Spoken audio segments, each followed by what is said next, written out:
had a question about if you've given God authority over your life and you've been praying for something and doing everything that is in your power to make it happen, and it's not, at what point can you say, okay, this is not God's will, and at what point should you just continue trying?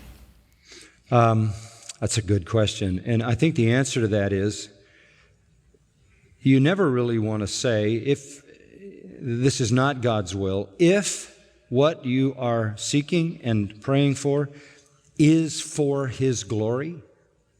That's the question. I don't know what the specific thing is you're thinking of, but when you're, for example, let's take, you're praying for somebody to come to salvation. You don't ever want to get to the point where you say, well, I've been praying for, I don't know, half an hour here, and or I've been praying for 30 days, or I've been praying for 2 years. You don't ever want to assume that it's not God's will to save someone. That's presumptuous. You can assume, however, that it's not yet God's time. I think the thing that has to cover your prayer at all times is, God, if this is your will, do this. And you pray, and you keep praying, and you keep praying, and sometimes you pray for a long time, many years, decades. You just, since you don't know God's will, you can't say it is God's will, nor could you say, oh, well, it's not His will. I had a very prominent preacher say to me, somebody you would all know, say to me, I have a child that's not elect. I said, what? What do you mean you have a child that's not elect? I have a child that's not elect. I said, well, why would you say that? Well, because this child has not come to Christ, and it's been a long time. And the direction of the life of this child is opposite.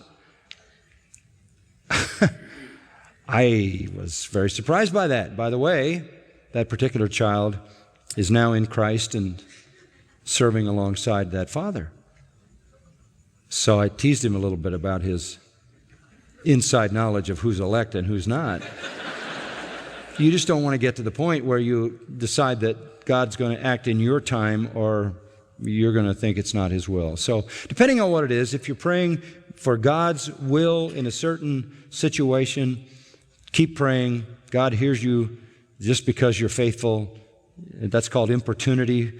You know, like the guy who knocks and knocks and knocks and knocks, and if somebody's going to do what you want just because you keep banging and he's irritated, what will God do for you when you keep asking and He loves you? So don't give up.